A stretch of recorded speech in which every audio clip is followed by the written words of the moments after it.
Before the grand boulevards and the iron towers, there was only the river and the silence of the marsh. The Seine curled through a landscape of thick, gray silt that clung to everything it touched. It was a place that seemed to reject human presence, where the water bled into the land and the trees grew twisted in the damp air. Then, the Parisi arrived. They did not come with grand designs or stonecutters. They came with wooden stakes and the desperate need for a foothold. They waded into the muck, their feet sinking deep into the riverbank, and began to drive their posts into the soft earth. It was a slow, grueling process of reclaiming space from the water. They cleared the reeds, piled stones to stabilize the ground. Each strike of a mallet against a wooden post echoed across the water, a tiny, rhythmic defiance against the vast, indifferent wilderness. The island was small, isolated, and precarious, yet as the sun set behind the dense forest, the first hearth fires flickered to life. The silence of the marsh shattered in 52 BC. The forest edge groaned under the rhythmic thud of iron axes. Roman legions arrived, not to settle, but to conquer and reshape. They moved with a cold, calculated efficiency. Trees that had stood for centuries were felled in days, their timber hauled away to make room for the grid. The mud was drained, channeled, and buried beneath layers of crushed stone and lime, where the tribe had once driven wooden stakes. The legions laid foundations of heavy, squared granite. The transformation was violent and absolute. Stone arenas rose from the reclaimed marsh, their curved walls casting long, sharp shadows over the river. Workers poured water into massive stone baths, heating the air with furnaces that burned day and night. Lutetia emerged as a rigid, geometric imposition. The island was a functioning node of imperial power, anchored deep into the earth. The empire did not end with a roar, but with a slow, quiet crumbling of stone. The grand arenas of Lutetia began to sag. Weeds pushed through the cracks in the paved streets, and the great baths grew cold as the aqueducts failed. The geometry of the Romans surrendered to the encroaching wild.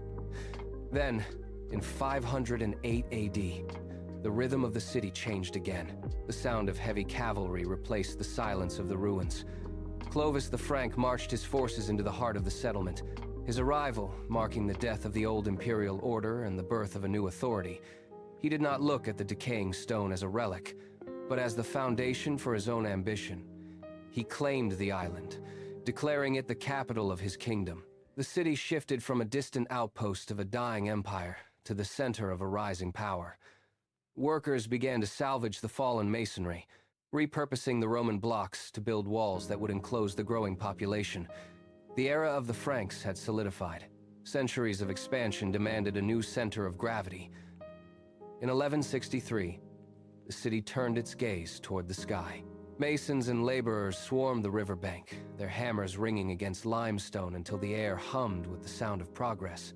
They were not merely building, they were anchoring the city to the heavens.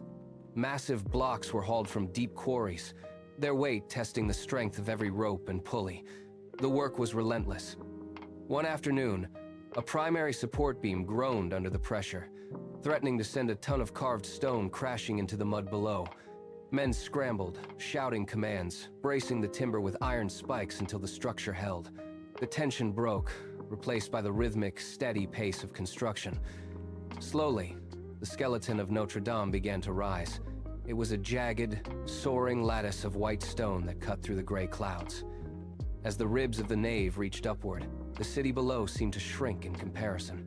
The limestone skeleton stood as a testament to permanence, casting a long, imposing shadow over the Seine. It was a place defined by the ambition of stone. The ambition that had reached for the heavens was silenced in 1348. The plague arrived not with a warning, but with a sudden, suffocating stillness. Within days, the bustling markets along the Seine vanished. The constant clatter of carts on cobblestones ceased, replaced by the hollow echo of footsteps, and the occasional, rhythmic tolling of bells. People retreated behind locked doors, sealing themselves away from the invisible threat that moved through the air. The city, once a dense web of human activity, became a maze of empty thoroughfares. In the gutters, the evidence of the collapse accumulated. Carts moved through the narrow alleys, stopping only to collect the dead, their wheels scraping against the stone in the oppressive quiet. Shops remained shuttered, their timber frames gathering dust as the pulse of the city slowed to a crawl. The river continued to flow, indifferent to the tragedy, unfolding on its banks. Every morning, the sun rose over a settlement that felt abandoned, its grand limestone structures looming over streets where no one dared to walk. Survival became the only objective. The city held its breath, waiting for the cycle of death to exhaust itself, leaving behind a landscape defined by silence. The silence of the plague finally broke under the weight of a new vision. King Francis I returned from Italy, bringing with him a restless demand for elegance that the medieval city could not contain. He looked at the cramped, rotting timber structures and saw only an obstacle to his legacy. He ordered the demolition crews to begin. Axes bit into ancient, blackened wood, and the narrow, suffocating alleys were cleared to make room for light. The air filled with the dust of pulverized plaster and the sharp ring of chisels against limestone. Architects arrived from the south, sketching designs for ornate facades that defied the grim, defensive style of the past. They carved intricate patterns into stone, transforming plain walls into displays of geometry and grace. The Louvre, once a mere fortress, became the primary site of this transformation. Workers hauled massive blocks to widen its footprint, tearing down old ramparts to build grand, symmetrical wings. The process was not without resistance. The foundations were uneven, and the old city fought the new geometry at every turn. Yet, the stone rose, replacing the dark, cramped quarters with wide windows. The grandeur of the Renaissance faded into the harsh realities of the late 18th century. While the palaces gleamed with gold and polished marble, the streets below told a different story. The price of bread climbed, and the lines at the bakeries grew longer, filled with people whose faces were etched with the strain of survival. The air in the city changed, becoming heavy with a collective simmering resentment. In the markets, whispers of dissent moved through the crowds like a rising tide. When a merchant refused to lower his prices, a stone shattered his window, and the sound echoed through the square, drawing a sharp, immediate response from the authorities. Guards arrived on horseback, their presence only hardening the resolve of those gathered. The gap between the sheltered elite and the starving masses widened. People stood in the shadows of the very monuments built to celebrate the monarchy, their hands clenched, their eyes fixed on the gates of power. Every day, the tension tightened. The city was no longer a place of trade and art, but a pressure cooker waiting for the lid to blow. The silence that had once marked the plague now returned, but this time it was the calculated, breathless quiet that precedes an explosion. The pressure finally shattered. A surging mass of people flooded the square, their collective weight slamming against the iron-reinforced gates of the Bastille. The guards fired from the ramparts, but the volley did nothing to stem the tide. Men and women scrambled over the debris, using axes and sledgehammers to bite into the heavy oak. The sound of metal striking stone rang out like a bell, signaling the end of the old order. Suddenly, the main chain snapped with a deafening crack, and the drawbridge collapsed inward, crushing the resistance beneath it. The mob poured into the courtyard, a relentless wave of motion. That swept aside the remaining defenders. They surged into the inner chambers, tearing through the dark corridors until they found the governor. He was hauled from the shadows, his grip broken, his authority stripped away in an instant. They dragged him out into the blinding daylight of the street, the crowd roaring as the symbol of royal tyranny was dismantled piece by piece. The heavy locks were smashed, the stone walls were breached, and the prison that had held the city in fear for centuries stood wide open. There was no turning back. The iron gates lay twisted on the pavement. The chaos of the storming subsided, replaced by a cold, mechanical rhythm. The Place de la Concorde became the stage for a new, singular purpose. A wooden scaffold rose above the cobblestones, its timber frame stark against the gray sky. The guillotine stood at the center, a towering silhouette of iron and wood. Day after day, the blade fell. The sound was sharp, a heavy thud that cut through the silence of the waiting crowds. Each time the mechanism triggered, the monarchy lost another piece of its foundation. The square, once a place of royal procession, transformed into a site of relentless, systematic extraction. Blood pooled in the cracks of the stone, running in thin, dark rivulets toward the gutters. The air grew heavy with the metallic scent of iron and the dampness of the river nearby. Observers stood in tight, silent rows, their eyes fixed on the platform as the blade ascended and descended with terrifying consistency. There was no room for mercy, only the gravity-fed finality of the steel. The king was brought forward, his movements stiff, his presence stripped of all former grandeur. When the blade dropped, the collective intake of breath from the crowd was the only sound that followed. By the time the sun set, the square was a landscape of deep, stained red, marking the absolute, irreversible end of the old regime. The revolution had found its instrument. The blood on the cobblestones dried, but the city remained a fractured landscape of competing factions. Order had dissolved into the smoke of the streets. From this wreckage, a new figure stepped forward, his authority forged in the heat of distant battlefields. Napoleon did not wait for the city to settle. He seized the momentum of the revolution and bent it to his own design. He moved through the streets with a singular, driving intent, gathering the scattered remnants of the army into a disciplined force. The chaos of the mob was replaced by the rhythmic march of boots on stone. He looked upon the city not as a site of rebellion, but as a pedestal for his own legacy. To cement this new era, he ordered the construction of a monument that would dwarf the memory of the guillotine. He commissioned the Arc de Triomphe, a massive structure of stone designed to frame his victories and project strength across the horizon. Workers swarmed the site, hauling limestone blocks and carving reliefs into the facade.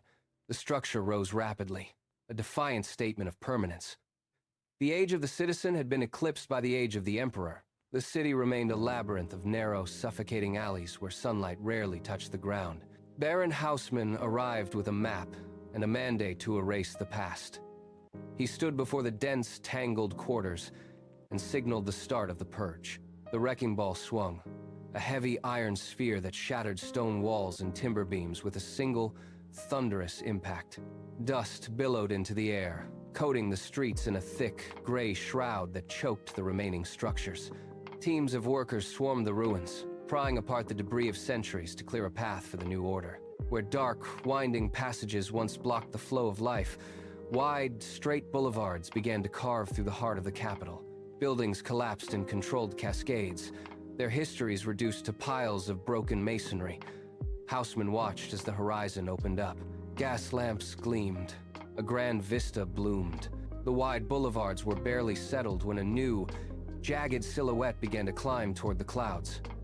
In 1889, the skyline faced an unprecedented challenge. Massive iron beams were hauled into the center of the Champ de Mars, bolted together in a complex, exposed lattice that defied the traditional weight of stone. Critics gathered in the streets, pointing at the rising metal skeleton, calling it a blot on the city's grace. They demanded it be dismantled, claiming this industrial giant had no place among the refined facades of the capital. Yet, the construction did not pause.